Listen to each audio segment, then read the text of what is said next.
नाज़रीन आदाब, न्यूज़ 18 उर्दू में आपका इस्तकबाल है। मैं हूँ विशाल आज़म और आप देख रहे हैं खबर खास। कोरोना का ख़तरा अभी टला नहीं है, कोरोना अब भी है और कोरोना से हमें अब भी परहेज़ करना है, इसलिए हमने अलामती तौर पर यह बास लगा रखा है। हालांकि बाद में मैं इसे नहीं लगाऊंगा, लेकिन आपको एक पैगाम देना ज़रूरी है। तो हम ये बता दें कि कोरोना के इस दौर में बिहार में इंतखाबात हो रहे हैं और इंतखाबात के दौरान जैसी कि उम्मीद की जा रही थी कि इंतखाबात में रैलियों में जो भीड़ इकट्ठा होगी उसे रोकना शायद मुश्किल हो जाएगा, ऐसा ही हुआ। कई रैलियों में भीड़ बेतहाशा नजर आई, लेकिन बहरहाल पहले दौर का जो इंतखाबी एक कैंपेन था वो थम चुका है और अब दूसरे दौर की तैयारी शुरू हो गई। लेकिन हम इस बार में आज कोशिश करेंगे जानने की कि पहले दौर के इंतखाबी इस प्रचार में, कैंपेन में किस तरह का ट्रेंड देखा गया और कोरोना के इस दौर में कितनी बातें उस पर अमल हो सकी सोशल डिस्टेंस मेंटेन करने को लेकर, खासतौर से रैलियों में, और किन किन बड़े लीडरों के रैलियों में भी ऐसा कुछ नज़ारा देखने को मिला है और कितना मुख्तलिफ रहा कोरोना के दौर का ये इंतखाबी तशरीर। तो अब मैं पूरी बात करता हूं, चूंकि यहां पर हमें सोशल डिस्टेंस मेंटेन की जरूरत नहीं है, इसलिए अब हम एक पैगाम देना था जो हमने आपको दे दिया है। तो सबसे अहम सवाल अब यह है कि 71 सीटों के लिए पहले दौर की इंतखाबी तशहीर मुकम्मल हो चुकी है और इस दौर में बहुत ज्यादा जो एक दूसरे पर अटैक वाली जो बात होती है, तमाम इंतखाबी मंचों से ऐसा हुआ। ट्विटर का भी सहारा लिया गया और बयानात का सहारा लिया गया। रैलियों में लोगों ने एक दूसरे के खिलाफ बातें की।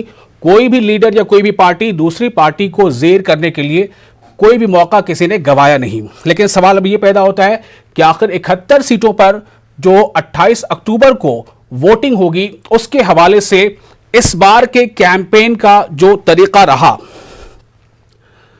कितना यह तरीका असरअंदाज होगा और किस हद तक ये चुनावी जो आम माहौल हुआ करता है या आम जो वोटिंग फीसद होता है आम तौर पर, उसको क्या ये मुतासिर करेगा या नहीं करेगा, ये एक बहुत बड़ा सवाल है।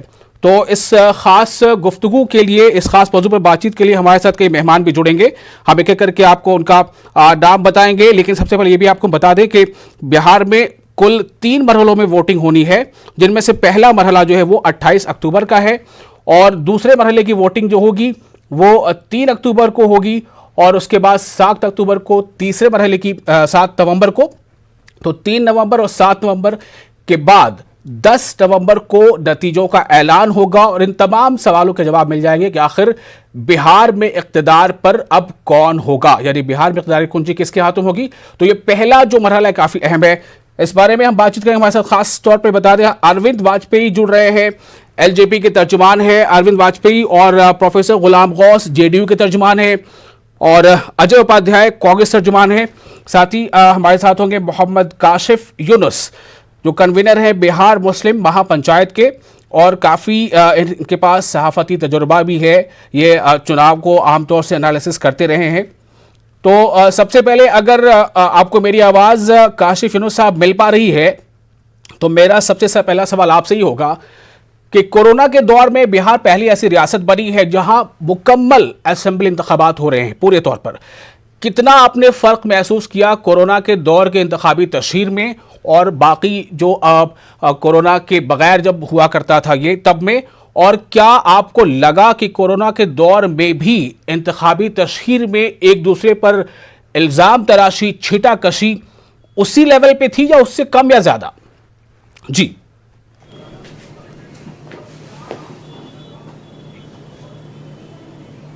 काशिफ यूनुस साहब।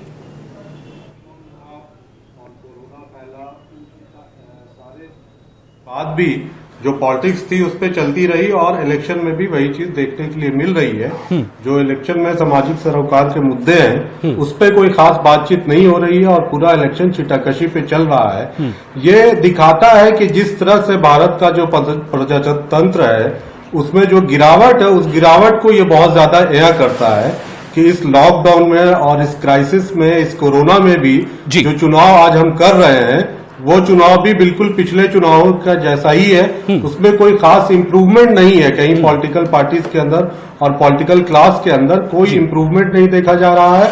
और ये भी है कि जो सोशल मीडिया है और डिफरेंट मीडियाज हैं और कम्युनिकेशन नेटवर्क्स हैं, उनका चूंकि प्रोफेशनली इस्तेमाल हो रहा है और उसमें काफी पैसा खर्च हो रहा है, इसलिए ऐसे उम्मीदवार और पार्टियां जिनके पास पैसे कम है उनको कहीं ना कहीं प्रभावित कर रहे हैं वो लोग, वो पार्टियां और वो उम्मीदवार जिनके पास पैसा ज्यादा है। तो ये पैसा का एक प्रभाव भी दिख रहा है क्योंकि फिजिकल कैंपेनिंग कम हो पा रही है। जी, तो आपको ऐसा लग रहा है कि जो टेम्परेचर होता है वो आम इंतखाबात की तशहीरों के जैसा ही है, लेकिन इसमें जिन पार्टियों के पास पैसे की बहुतात है या कमी नहीं है, वो इसमें शायद ज़्यादा रेस में आगे रहेंगी, ये काशिफ यूनुस का मानना है। हमारे साथ अजय उपाध्याय है, एलजेपी से अरविंद वाजपेयी है और गुलाम गौस साहब हैं। गुलाम गौस साहब, मैं आपके पास आता हूँ। कितना मुख्तलिफ आप देख रहे हैं इस पहले दौर की तशहीर को, और जेडीयू कितना ज्यादा पुरुम्मीद है पहले दौर के इस चुनावी वोटिंग को लेकर, चूंकि न सिर्फ ये कि आपको अजीम इत्तेहाद का सामना करना पड़ा है, बल्कि खुद एलजेपी आप पर बहुत ज्यादा हमलावर रही है।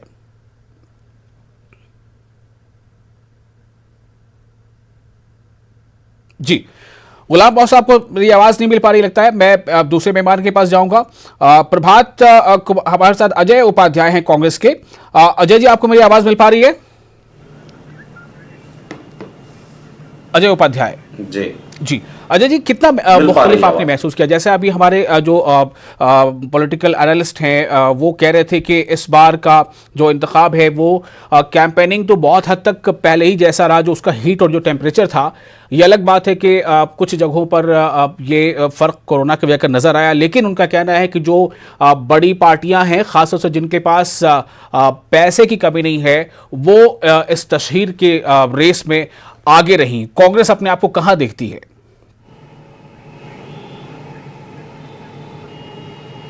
देखिए, चुनाव के क्रम में जो रणनीतिकार हैं और जो देख रहे हैं, निश्चित तौर पे अपने हिसाब से पॉलिटिकल एनालिस्ट हैं तो वो भी अच्छे अपने हिसाब से देख रहे हैं, लेकिन कांग्रेस पार्टी पूरे चुनाव के प्रक्रिया में राइट फ्रॉम द बिगिनिंग अभी तक, बल्कि हमारी चुनाव कैंपेन की शुरुआत क्रांति महासम्मेलन से ही शुरू हो गई थी। वर्चुअल जो हम लोग कर रहे थे, उससे पहले भी वेबिनार और बाकी माध्यमों से हम लगातार कर रहे थे।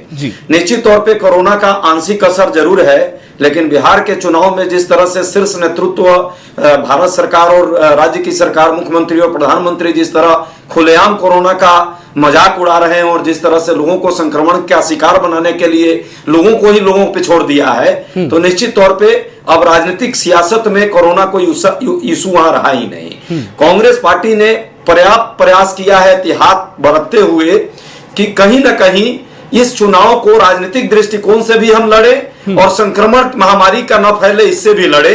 दोनों के बीच समन्वय और संतुलन बनाते हुए हमने पहला चरण का चुनाव का जो आखिरी दौर है उसमें हम लोगों ने प्रयास किया है। ये जो दौर है ये निश्चित तौर पे यहां आपने देखा किस तरह नीतीश कुमार जी स्वयं झल्ला रहे हैं, घबराहट है उनमें, वो घबराहट में कुछ अनाप शनाप बोल रहे हैं। इसका मतलब सियासत सत्ताधारी दल के हाथ से बाहर जा चुकी है और सत्ताधारी दल ये समझता है कि अब चुनाव शुरुआत ही उसकी गड़बड़ हो रही है। ये पहले दौर से ही ये शुरुआत हो गई है उनकी, नहीं तो इस तरह से जुबान लड़खड़ाता नहीं है। कम से कम इतने बुजुर्ग और मजे हुए खिलाड़ी का, जहां तक लोक जनशक्ति पार्टी की भी आपने चर्चा की है, लोक जनशक्ति पार्टी पर आरोप लगा रहे हैं और लोक जनशक्ति पार्टी नीतीश जी पर आरोप लगा रही है। भाजपा देखिए कितना मजे को खेल रही है इस पूरे प्रोसेस को। भाजपा को चाहिए, यदि आप एलजेपी के साथ नहीं है तो एलजेपी को केंद्रीय सरकार में आपका साझेदार है, आप उसको बाहर कर दीजिए, और यदि है तो उसका साथ दीजिए। तो ये जो है ये आपस में दगाबाजी चल रही है सब में एक दूसरे से, और इस दगाबाजी का कहीं ना कहीं शिकार ये तीनों आपस में ही भ्रमित हो चुके हैं। हमारी जो गठबंधन है स्पष्ट है, कम्युनिस्ट पार्टी, आरजेडी और कांग्रेस, हम सारे लोग मिलकर के ईमानदारी से जनता की लड़ाई लड़ रहे हैं और आरोप प्रत्यारोप की लड़ाई नहीं है। विकास का मुद्दा हमारे पास है, हम रोजगार का मुद्दा जो नौजवानों के बीच ले जा रहे हैं, किसानों के कल्याण की बात कर रहे हैं, महिलाओं की सुरक्षा की बात कर रहे हैं, और जो शराबबंदी में जो नाटकबंदी हो रही है। लेकिन एक सवाल अजय उपाध्याय जी मैं आपसे करना चाहूंगा कि आप ये बातें कर रहे हैं कि हमें मौका मिला तो हम करेंगे, लेकिन नीतीश कुमार की जेडीयू और पूरा एनडीए वो ये कह रहा है कि हमने विकास करके दिखाया है, तो क्या उनके वादे पर लोग यकीन करेंगे या आपके वादे पर यकीन करेंगे? उनका दावा है, आपका वादा है। कौन सा विकास किया है? शराबबंदी के द्वारा घर घर में शराब पहुंचाने के लिए ठेकेबाजी जो की गई है, ठेका जो गांव गांव गली गली में चल रहा है, यह विकास हुआ है? या नियोजित शिक्षकों पर लाठियां चली, आज तक उनको समान वेतन के हिसाब से उनको अधिकार नहीं मिला, यह विकास हुआ है? खाली पद 4.5 लाख पड़े हुए हैं सरकारी नौकरियों में, ये कौन सा विकास हुआ? नौजवान दर दर की ठोकरें खा रहे हैं और सरकारी खाली पद पड़े हुए हैं। रोड और पुलिया का हालत आपने देखा, बाढ़ और कोरोना में आपने स्वास्थ्य विभाग का भी हाल देख लिया। शिक्षा बद से बदतर है। जहां तक बात है दिसंबर 2019 की बात है, नीति आयोग नहीं, भारत सरकार इन्हीं के पार्टनर हैं।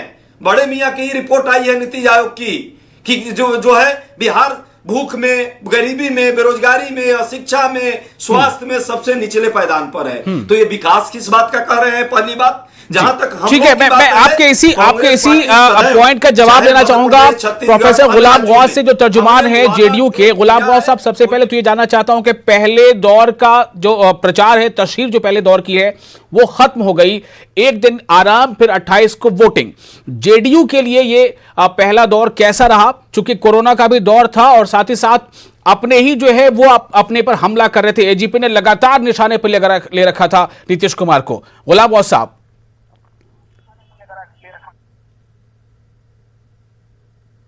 ये जो बोल रहे थे हमारे मित्र जो है जी, अजय उपाध्याय बोल रहे थे, कांग्रेस के तर्जुमान है जी, कि हम 10 लाख बेरोजगार। जी, किसके तर्जुमान है? कांग्रेस के जी, इसके भी तर्जुमान हो, जो बोल रहे थे कि 10 लाख लोगों को रोजगार देंगे। इनसे पूछिए कि जिनके साथ ये इनका गलबैया चल रहा है, और जब लालू यादव थे तो क्या उन्होंने इस बिहार में वित्त रही शिक्षा नीति को खत्म करने का काम किया? एक पीढ़ी पूरी बेरोजगार हो गई, बर्बाद हो गई, लेकिन ये बेरहम इंसान नहीं खत्म किया। अगर उन जख्मों पर मरहम रखने का काम किया तो नीतीश कुमार ने किया कि उन सारे इस तरह के कॉलेजों और स्कूलों को अनुदान देने का काम किया। अब रही शराब बंदी की बात पर बोल रहे थे, तो वही एक आदमी वकालत कर रहे थे इनके नेता कि ताड़ी का चलन रहना चाहिए, इस पर पुनर्विचार करेंगे, माने फिर दारू पिलवाएंगे सबको चौक चौराहे पर और अपराध करावेंगे। तो ये जो बोल रहे हैं ये तो आश्वासन दे रहे हैं ना। और हम लोगों ने 6 लाख लोगों को रोजगार दिया है, 6.5 लाख लोगों को टीचर की बहाली की है और बहुत सारे काम किए हैं। हम काम की बुनियाद पर वोट मांगने जा रहे हैं। काम की बुनियाद पर वोट मांग रहे हैं। कई जगहों पर नीतीश कुमार की रैली में भीड़ भी देखी गई, लेकिन कई जगहों पर नीतीश कुमार की रैली में उनके सामने ही उनके खिलाफ नारे भी लगे। तो ये पहली तस्वीर कैसी रही? भाड़े के लोग बहुत जगह रहते हैं, किसी में भी कोई हो सकता है। हाँ, कहीं पर जो है भीड़ कम दिखेगा या मतलब भाड़े पर जुड़ जाता है लोग, कहीं पर जूता चप्पल भी फेंकता है। ऐसे लोगों के हम लोग नोटिस नहीं लेते हैं, समझ गए। हमने काम किया है, ये आने वाला रिजल्ट बताएगा कि कौन कहाँ पर रहता है। ये राजकुमारों से हम लोग हारने वाले नहीं है। जो कौन कौन है राजकुमार? शहजादे लोग हैं। कौन कौन है? पब्लिक समझती है। काहे के लिए हुस्न बढ़ाना अच्छा नहीं लगता है, पर्दे ही में रहने दीजिए, पर्दे में रहने दो। सियासी राजकुमारों की चलने वाली नहीं है। अरविंद वाजपेयी जी, कहीं निशाना आपकी तरफ तो नहीं है? राजकुमार या शहजादे का लफ्ज इस्तेमाल किया जा रहा है जेडीयू की तरफ से। अरविंद वाजपेयी जी, जेडीयू का कहना है कि शराबबंदी के खिलाफ भी जो लोग बोल रहे हैं वो दरअसल मौके की नजाकत से वो अपना दोहरा रवैया, जिसको कहते हैं मतलब आमतौर से दो वही बातें, वो जाहिर कर रहे हैं। अरविंद वाजपेयी जी, एलजेपी। सत्ता में कौन है? सत्ता में नीतीश कुमार है। जनता नीतीश कुमार से सवाल पूछ रही है। नीतीश कुमार कह रहे हैं हमने 15 साल विकास किया है, और कंपेयर किससे कर रहे हैं? लालू के जंगल राज से। अरे भाई, फिसड्डी लड़के से कंपेयर करोगे या जो नंबर 1 अव्वल आता है उससे कंपेयर करोगे? जरा इसका जवाब दे दे। और मोदी साहब ने क्या कहा अपने भाषण में, पहली जो रैली थी, कि भाई विकास तो हो ही नहीं पाया, 3.5 साल मौका मिला इनको काम करने का, तो 11.5 साल तो वैसे ही माइनस कर दिए प्रधानमंत्री जी ने, तो बचा क्या? अच्छा एक बात बताइए, ये अपने जनता दल के प्रवक्ता हैं, इनसे पूछिए कि ग्रेजुएशन वहां 3 साल में होती है 6 साल में होती है? तो जवाब आएगा कि 6 साल में होती है। देखिए नीतीश बाबू ने आज झूठ भी बोलना शुरू कर दिया। हमें तो ये समझ नहीं आ रहा कि नीतीश बाबू अब झूठ भी बोलेंगे, खिजियाएंगे भी, भाषा की मर्यादा भी तोड़ेंगे, ये सब क्यों हो रहा है? इसका सिर्फ एक ही जवाब है कि उनको एहसास हो गया। आज की रैली में उन्होंने क्या कहा कि क्राइम में हमारा राज्य जो है 23rd नंबर पे है। सरासर गलत। साइट खोल के देख ले, एनसीआरबी की 5वें नंबर पे है। बिहार राज्य 5वें नंबर पे है क्राइम के मामले में। तो क्यों गुमराह कर रहे हो? और दूसरा देखिए, नीतीश बाबू ने एडमिट किया, बाकायदा एडमिट किया कि यहां उद्योग धंधे नहीं लग सकते हैं क्योंकि लैंडलॉक है। तो जब इच्छा शक्ति ये है कि उद्योग धंधे लगेंगे नहीं और क्राइम 5वें नंबर पे है, तो कौन आएगा वहां? कैसे विकास होगा? पर कैपिटा इनकम क्या है? वो भी 23वें नंबर पे खड़ी हुई है।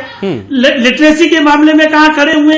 मतलब सारे डाटाज अगर देखेंगे तो जहां जंगल राज था वही जंगल राज, और उसका उदाहरण अभी लेटेस्ट ये है बक्सर में जो एक जघन्य अपराध हुआ था, वो बच्चे को तो मार दिया और मां के साथ जघन्य अपराध किया, कोई पुलिस के खिलाफ एक्शन नहीं, किसी तक अपराधी अभी तक नहीं पकड़े गए। जी मैं तमाम मेहमानों से गुजारिश करूंगा, अगर आप में से किसी का मोबाइल अलग से कोई दूसरा मोबाइल अगर ऑन है तो उसे या तो साइलेंस मोड पे कर दें या फिर स्विच ऑफ कर दें। गुलाम गौस साहब से इसका जवाब लूंगा मैं, लेकिन एक बार फिर से रुख करते हैं काशिफ यूसुफ साहब का। काशिफ यूसुफ साहब, मैं फिर से आपके पास सिर्फ इस बात को लेकर आऊंगा कि जो पहले दौर के इंतखाबी तशहीर का जो टेम्परेचर है, एक बात यह भी आ रही है कि इस दौर में जो पुराने बड़े रहनुमा हुआ करते थे, मतलब बड़ा नाम हुआ करता था, उनकी तो गैर मौजूदगी रही। जैसे जाहिर है कि इस चुनाव में लोगों ने रामविलास पासवान को की तशहीर नहीं वो देख पाए, नहीं सुन पाए, लालू की तकरीर नहीं सुन पाए, और शरद यादव जो है इसमें एक्टिवली कहीं पे वो प्रचार करते नजर नहीं आए। तो क्या ये जो गैर मौजूदगी है इसने बिहार के इंतखाबी तशहीर को एक नया अंदाज दिया है? क्या इस बार बिहार के इंतखाबी तशहीर में नौजवानों का बोलबाला है? यूसुफ साहब देखिए, जो सो कॉल बड़े लीडर्स रहे या नहीं रहे, उससे जनता का कोई खास कनेक्ट नहीं है और ना अभी के लोगों से। हेलो जी हाँ, सुन रहा हूँ, बोलिए। एहतराम करता हूँ रामविलास जी का, वो बड़े नेता थे, मैं मानता हूँ। 2 मिनट गुलाम गौस साहब, 2 मिनट पर पकड़, हमारी बारी है। यादव भी समाजवादी आंदोलन से जुड़े हुए रहते हैं, लेकिन इन राजकुमारों का क्या डेडिकेशन है? ये राजकुमारों का कुछ चलने वाला नहीं है। अभी जाए जनता के बीच, मेरा नेक मशवरा है, हमारी की बात करें लालू के दौर की, ओले पत्थर खाए, धूप पानी खाए, समझ गए, तब जो है औकात पता चलेगा। जो है अब हवाही करेंगी रोशनी का फैसला, दम जिस दिए में होगा वो दिया रह जाएगा। दम हवाई ही करेंगे रोशनी का फैसला, दम जिस दिए में होगा वो दिया रह जाएगा। गाँव घर में सुनिए एंकर साहब, गाँव घर में कहावत है, कहावत है, जिस 15 साल की जितना बाल होगा ना वो गुंडन होगा तो पता चल जाएगा। ठीक है, मैं आपकी बात सुन लिया। काशिफ यूसुफ साहब जवाब देना चाह रहे हैं। ये तो नेतागिरी चल रही है बिहार में। जी तो अजय उपाध्याय साहब, आप पर भी सीधा निशाना है जेडीयू की तरफ से भी कि जो राजकुमार हैं, शहजादे हैं, उनकी नहीं चलेगी। उसमें मतलब आपके पार्टी की तरफ भी इशारा है, आपका जिसके तरफ अलायंस है उसकी तरफ भी इशारा है। अजय उपाध्याय साहब उसी कैंप में सत्ता का मजा ले रहे थे 15 साल लालू जी के साथ, और नीतीश जी को सत्ता में देख के नीतीश जी के साथ आ गए। ये तो कैरेक्टर है बिहार में नेताओं का। जी, अजय उपाध्याय को मेरी आवाज मिली?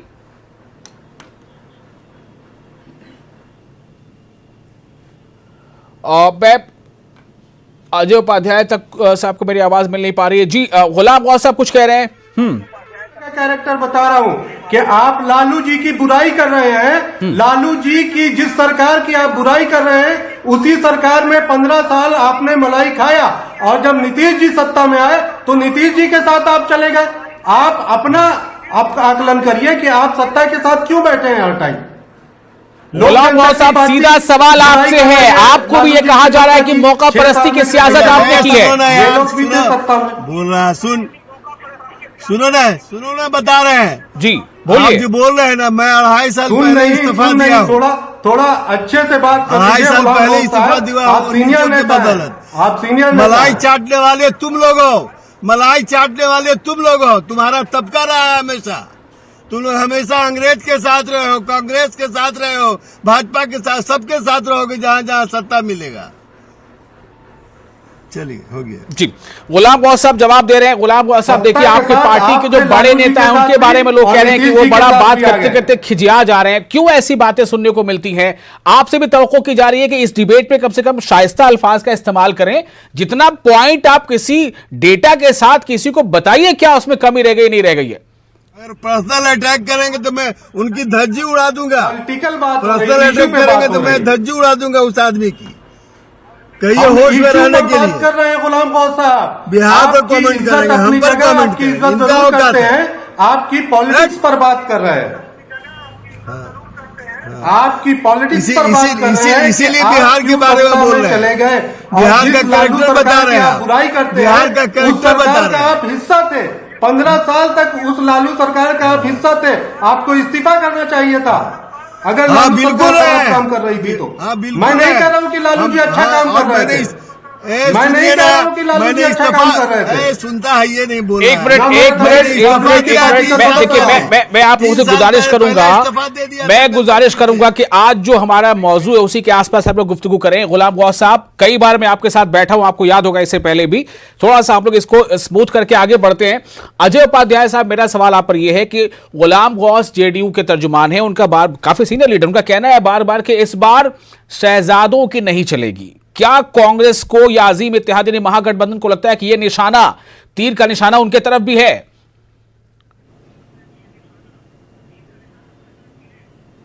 निश्चित तौर पे शहजादों की नहीं चलेगी, तो इसमें लगता है कि हनुमान की नहीं चलेगी, शायद ये कहना चाह रहे होंगे। और हनुमान से निश्चित तौर पे जो अपने आप को हनुमान घोषित किया है जिन लोगों ने, उनसे गौस साहब भी परेशान है। गौस साहब की परेशानी अभी राष्ट्रीय चैनल पर दिख भी रही है, कैसे मैंने बौखलाहट है उनके अंदर, जिस तरह नीतीश कुमार जी के अंदर है। अच्छी बात है, बौखलाना नहीं चाहिए। आप बहुत विनम्र, आप विनम्रता से अपील करूंगा मैं, आप बड़े सीनियर नेता बिहार के हैं। जेडीयू में रहिए, आरजेडी में रहिए, भाजपा में रहिए, कांग्रेस में रहिए, राजनीति अपनी जगह पे है, लेकिन आपका बड़ा सम्मान लोग करता है। मैं चाहूंगा कि आपकी तरफ से भी वो शब्दों का थोड़ा सा व्यवहार जनक रहे हर आदमी के लिए। जहां तक राष्ट्रीय मुद्दे की बात है और शहजादे की बात है, अब ये पूछना पड़ेगा कि शहजादा इस देश में है कौन? ये शहजादा किसको बोल रहे हैं? आजकल तो अमित शाह के शहजादे की बात होती है, जय शाह की बात सबसे ज्यादा होती है, वो शहजादे देश में है। और बिहार की बात करेंगे तो चिराग पासवान जी खुलेआम चल रहे हैं। अभी तो प्रधानमंत्री जी को रोकना चाहिए था, नीतीश कुमार जी सेट नहीं कर पाए उनको। पानी जम जाएगा, जहाँ गड्ढा होगा वहाँ पानी जम जाएगा। एकदम सही आप कह रहे हैं। अभी तो देख रहा है गड्ढा होगा वहाँ पानी जम कहाँ जाएगा। है, कहाँ गड्ढा है। गौ साहब, आप तो प्रोफेसर भी हैं। हाँ, सबको प्रोफेसर मालूम साहब, है, आप सबको सुनिए कि मालूम कहाँ है। गड्ढा है, आप ही देखिए। एक बिहार में हर जगह पुल पुलिया टूट रहा है। हवाई ठीक है, एक सवाल मैं अरविंद वाजपेयी जी के पास जाना चाहूंगा। अरविंद वाजपेयी जी, बहुत तीखा हमला आपके पार्टी की तरफ से हुआ है जेडीयू पर, खासतौर से नीतीश कुमार पर, जेल भेजे जाने तक की बात हो गई है। शराबबंदी को लेकर आप लोग निशाना बना रहे हैं। क्या एलजेपी ये कहना चाहती है कि शराबबंदी जैसा कानून बिहार में सही नहीं है?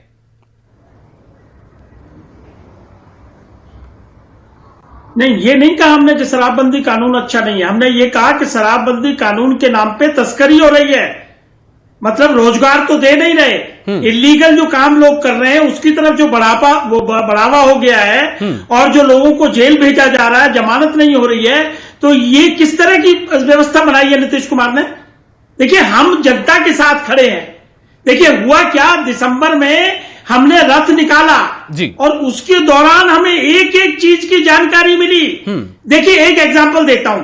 ये पानी की टंकी लगती है, ये नॉर्मल साइज की टंकी 6,000 रुपए की बाजार में मिलती है, और जो वहां पे टेंडर के माध्यम से टंकी जा रही है वो 18,000 रुपए की टेंडर जा रहा है उसका, टंकी लगाने का। तो कहां 6,000, कहां 18,000? तो ये घोटाला नहीं है? इस घोटाले की जांच नहीं होनी चाहिए? और घोटाले में जो पकड़े जाए, जो इन्वेस्टिगेशन में निकल के आए, उनको जेल नहीं जाना चाहिए? अगर किसी ऑफिसर की इन्वॉल्वमेंट है तो वो जेल जाएगा, मिनिस्टर की इन्वॉल्वमेंट है तो वो जेल जाएगा, और हाँ, चीफ मिनिस्टर की इन्वॉल्वमेंट है तो वो भी जांच के बाद जेल जाने चाहिए। इसमें कहां गलत है? बीजेपी का एजेंडा बड़ा क्लियर है, जीरो टॉलरेंस टुवर्ड्स करप्शन। क्या नीतीश बाबू करप्शन में जीरो टॉलरेंस नहीं रखते? क्या उनको ये कहने में दिक्कत होती कि हाँ जी हम तो जांच कराने को तैयार हैं? हमने चिट्ठियां लिखी, रिपीटेड चिट्ठियां लिखी मुख्यमंत्री को, एग्जाम्पल देके 20 सेकंड का इजाजत अगर मुझे मिले तो गुलाम गौहर साहब से रिएक्शन लेना चाहूंगा, सिर्फ 20 सेकंड। गुलाम गौहर साहब, इससे ये माना जाएगा जी, कि उनकी खुद की रिएक्शन इन्वॉल्वमेंट है इसमें, तो ये माना जाएगा कमिटमेंट दिया है जनता को। जनता सब चीजें देख रही है, नीतीश कुमार का नेतृत्व तो पसंद नहीं है, इसीलिए रैलियों में जो पब्लिक आ रही है वो या तो चिराग पासवान जी की आ रही है या तेजस्वी। चलिए, अब मैं माजरत चाहूंगा, कहीं कुछ वक्त की कमी रह गई है, मैं आप सबके पास वापस फिर से नहीं आ सकता। बहुत शुक्रिया लेकिन आप तमाम लोगों का। तो पहले दौर की इंतखाबी तशहीर का रंग ढंग कुछ हद तक आज की डिबेट से मुझे लगता है कि आप लोगों को समझ में आ गया होगा।